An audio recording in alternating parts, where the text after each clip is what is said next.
Montana Territory, early spring, 1878. The blood in the river ran thin, but it was their faint red threads curling through the current, vanishing fast in the cold water. He saw her before she saw him. Kneeling at the river's edge, arms bare to the elbow, scrubbing her hands like she meant to erase the world. Pace Kittredge reined in his horse and stayed still, boots in the muddy grass, watching the woman work at the stains that would not come off. She was young, not too young. Maybe 24, 25. Wind had pulled her hair loose from a braid, and the river's edge had soaked her hem up to her knees. Her dress was plain, gray-blue cotton, now blotched with darker stains. But it was her hands that stuck with him, red to the wrists. He stepped forward. A branch cracked under his boot, her head snapped up, her eyes locked on him.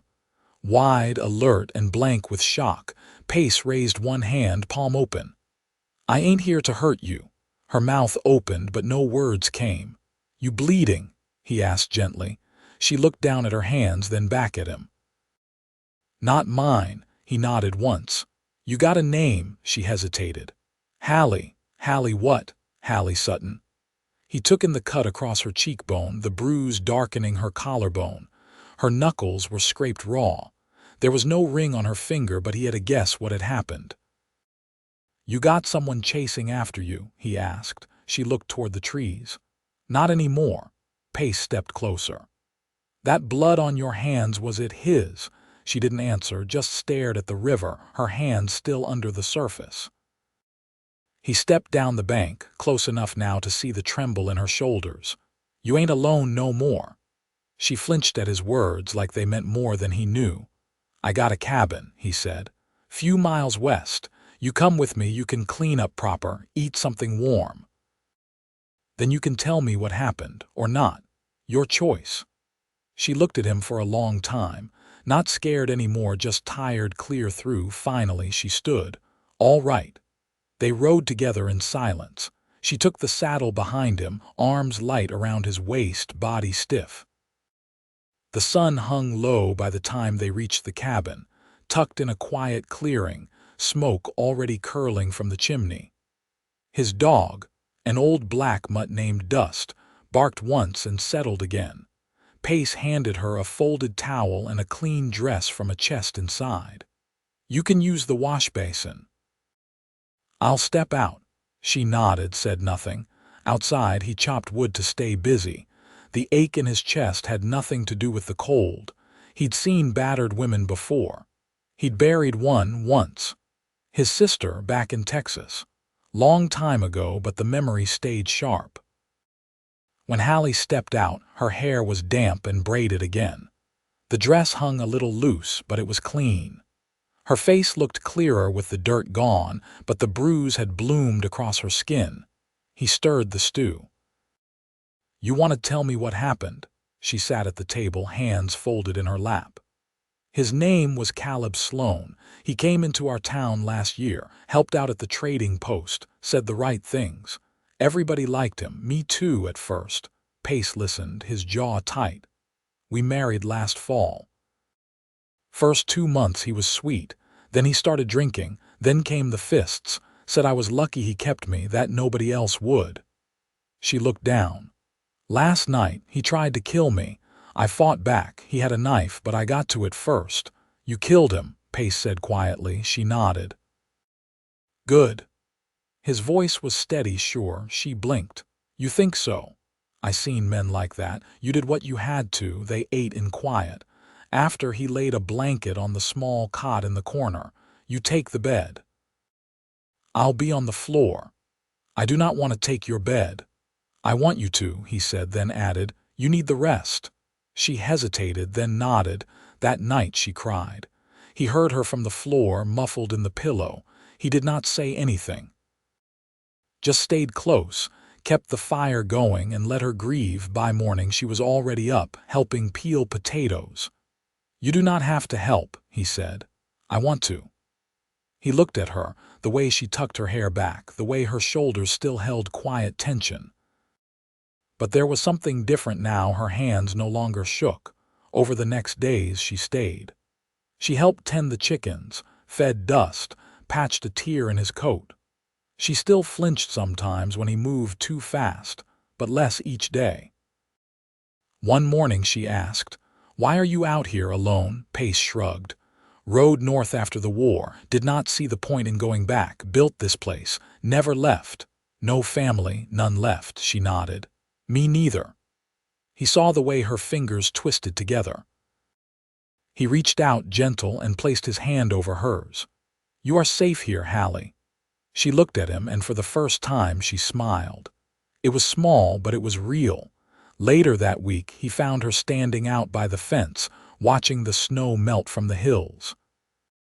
"You think you will go back to town?" he asked. She shook her head. "No, I do not want to be Hallie Sloane ever again. You do not have to be." She turned to him, eyes searching his face. "Then who am I?" He stepped closer. "You are Hallie Sutton, and you are free now." Her breath caught. "I do not know how to be free." He touched her cheek, careful. "You will learn." She leaned into his hand. "Will you help me? I already am." She kissed him first. Just a brush of lips, soft and unsure, but when he pulled her into his arms, she did not pull away. They stood there a long time, the sun warming their backs, the wind gentle through the grass. And for the first time in a long time, neither of them felt alone. The snow was nearly gone by the next week, leaving behind a thawed earth soft enough to plant. Hallie crouched with her skirt tucked under her knees, pressing onion sets into furrows Pace had turned with his old plow. She hadn't asked to help, but her hands had found work the moment the ground allowed it.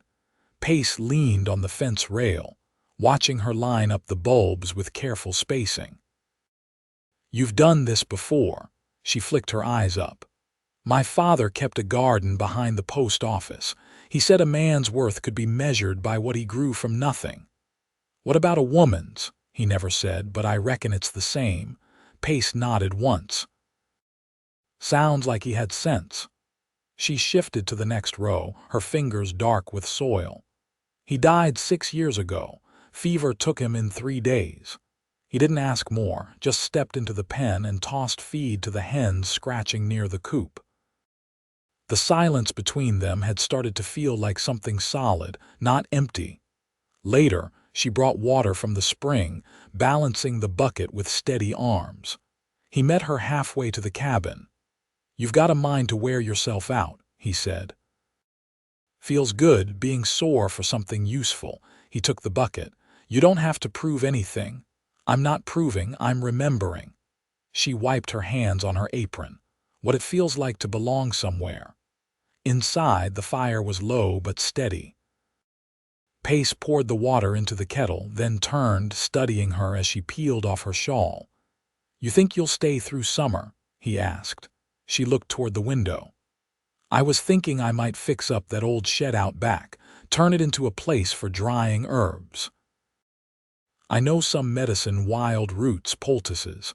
My ma taught me before she passed. You do that here, if you'll have me." He rubbed the back of his neck. "I'd count myself lucky." That night, she opened the small tin she'd kept wrapped in cloth at the bottom of her satchel. Inside were dried petals, a needle, and a pair of silver buttons. She held one up to the lamplight. "From my mother's wedding dress," she said. "She let me cut them off before she was buried. Said I'd know when to use them." Pace didn't speak, just watched her eyes trace the shape of the button like it held memory.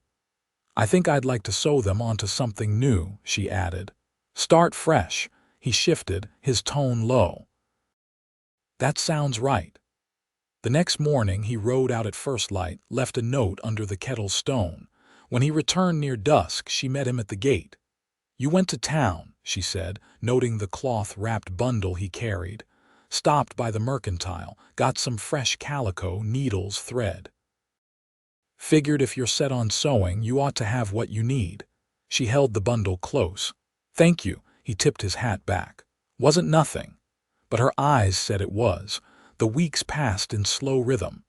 She gathered chamomile and yarrow from the slopes, hung them to dry in tidy bundles.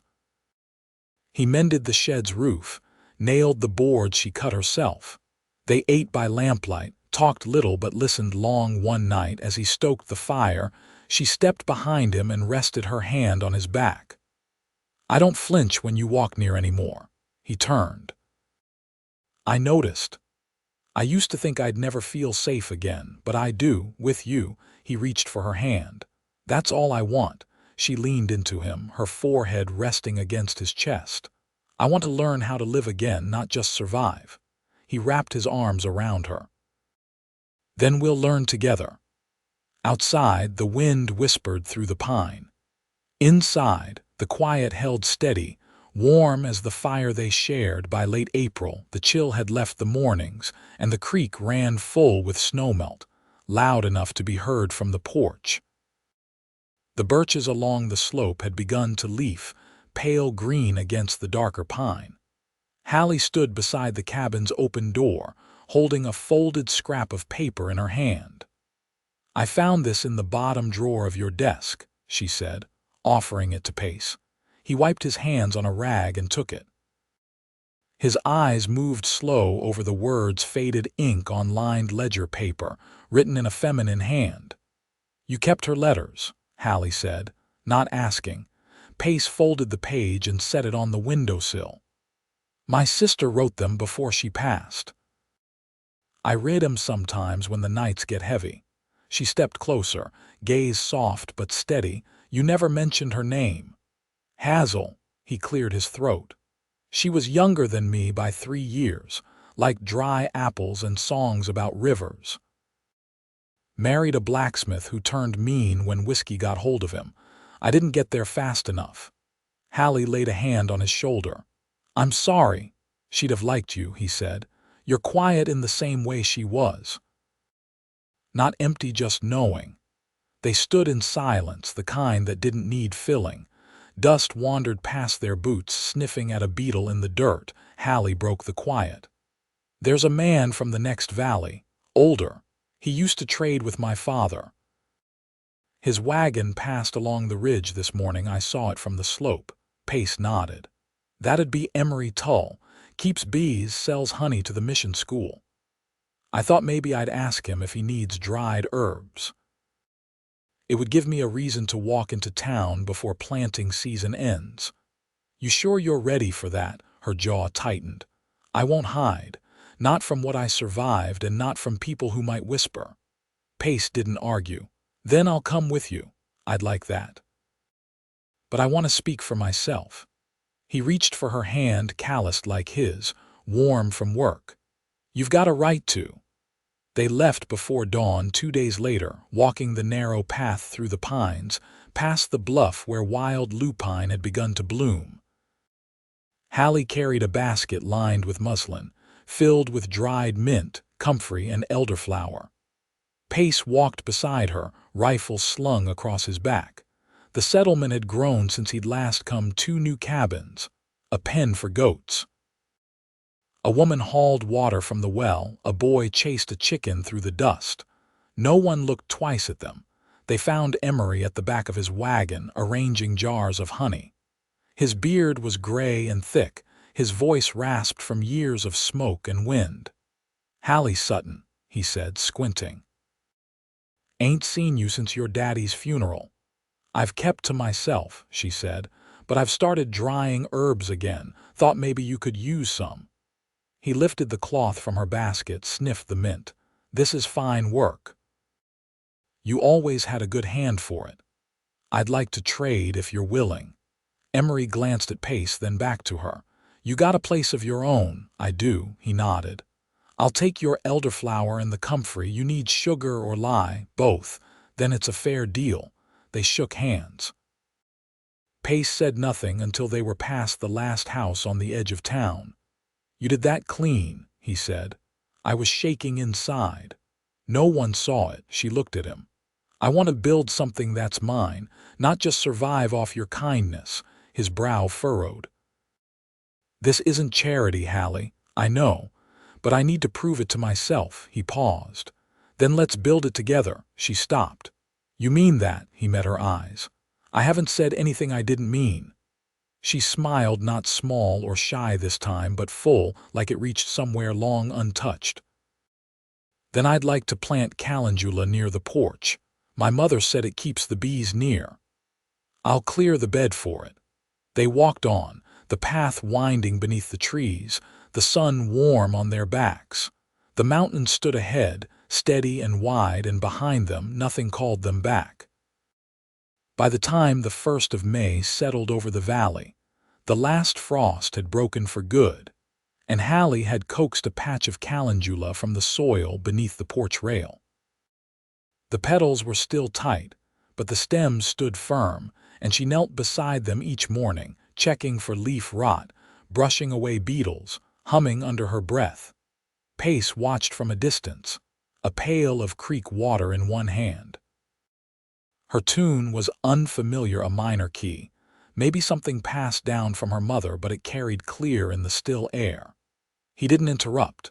Instead, he hauled the water to the shed and returned with a sack of barley seed over his shoulder. "Ground's ready behind the barn," he said once he reached her. "If you're set on growing feverfew, there's space for a row beside it." She rose, brushing dirt from her palms. "I'd also like to try flax. Not for spinning, just the oil. It'll take root if the sun holds." They walked together behind the barn, where the soil turned darker from last season's compost. She crouched again, dragging a furrow with her fingers, while he struck the heel of his boot to break up clumps. "I've been thinking," she said, voice low. "About what comes next." He kept working. "You mean beyond summer?" "I mean beyond hiding from the past." He straightened, wiped his brow on his sleeve. "Say it plain." She looked up at him, eyes steadier than he'd ever seen them. "I want to be your wife." The wind stirred the grass behind them. A hawk cried from the ridge. Pace stared at her, the weight of her words settling deep. "You don't owe me that," he said. "I know. That's why it matters." He crouched beside her, his calloused hand brushing hers. "You sure?" Her fingers curled over his. "I've never been more." They sat in silence, the earth cool beneath them, barley seed forgotten in the sack by Pace's boot. Later, after supper, Hallie brought out the silver buttons she'd once kept wrapped in cloth and held them out. "I've been saving these a long time," she said. "My mother wore them on the day she said yes to my father." Pace took them with care, turning them over in his palm. "You want them sewn onto your dress. I want them sewn into the hem. Quiet, but there, like her," he nodded. "I'll ask Mrs. Weatherby at the mission school to lend a needle fine enough. I'd rather sew them myself." He didn't argue. Instead, he reached behind the hearth and pulled out a small box wrapped in a scrap of muslin. He held it out. "Found this in town last week," he said. "Didn't know if I should wait." She opened the cloth. Nestled inside was a simple gold band, no stone, just a single ridge etched around the center. "I didn't expect. I didn't know if you'd want anything made new." She slipped the ring onto her finger. "It's right." They sat on the porch as dusk fell, the mountains turning rose-colored in the last light. Dust curled beside their feet, tail twitching in sleep. The breeze carried the scent of damp pine, and something sweeter, maybe the early blooming of wild plum. Hallie leaned her head on Pace's shoulder. "I never thought I'd feel peace again," she said. He rested his cheek against her hair. "Sometimes it comes quiet, like spring." She nodded, her hand finding his. "I'm not afraid anymore." He held her tighter. "You never have to be again."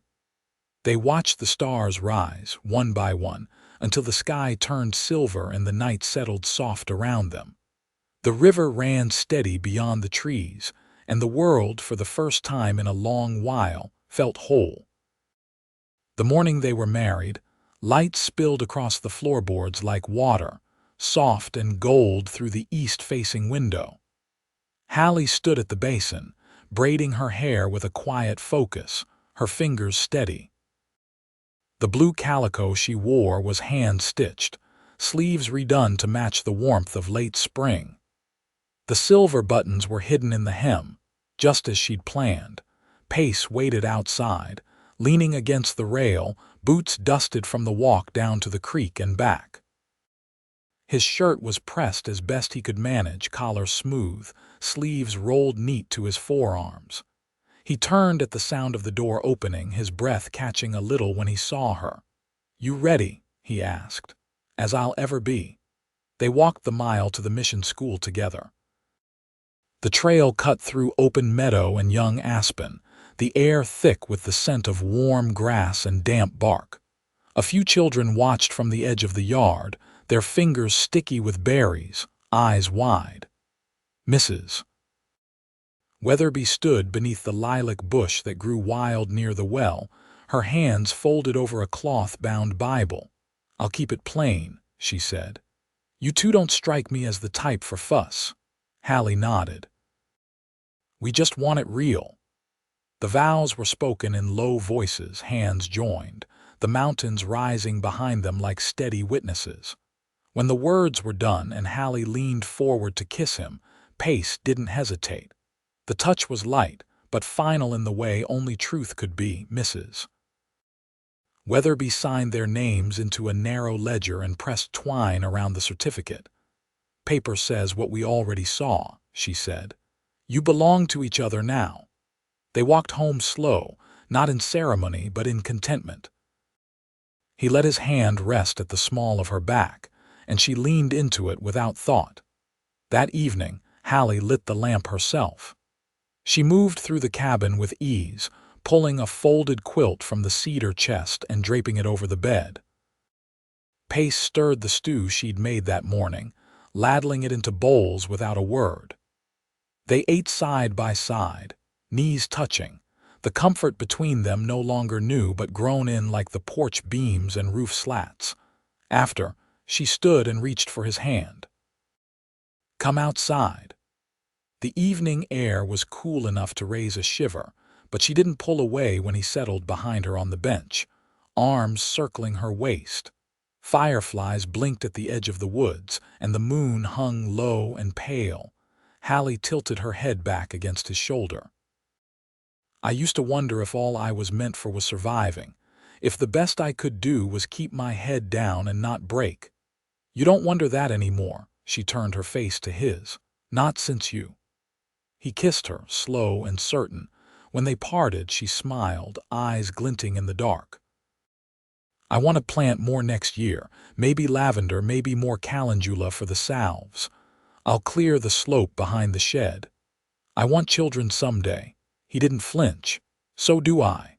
They sat long into the night until the fire died and the stars blinked clear.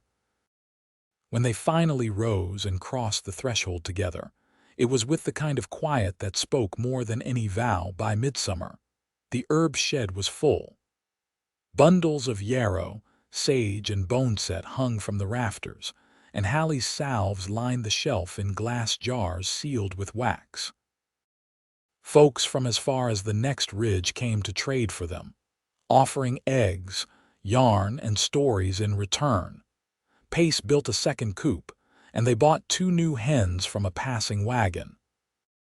He fixed the lean-to out back so it could hold tools and extra feed, and when the rains came soft and early in August, their barley grew thick and gold. They never spoke of the past again, not because it was forgotten, but because it had loosened its grip. Autumn came with a hush. The first frost dusted the porch rail. Hallie stitched a small shirt from muslin left over in her mother's sewing box and tucked it in a drawer, not yet ready to speak the hope aloud. One evening, as the wind curled around the cabin and the fire crackled low, she took Pace's hand and placed it over her belly. He looked at her, eyes gone soft and wide. "You sure?" She nodded, the answer already in her touch. He didn't speak, just pulled her close and held her, the weight of joy settling slow and deep. They passed the winter that way, wrapped in warmth, in knowing. When the thaw came again, and the first bloom of lupine crept down the slope, their child was born in the small back room with sunlight pouring through the window. A girl, strong-lunged and blue-eyed, with Hallie's braid of dark hair and Pace's quiet patience already in her bones.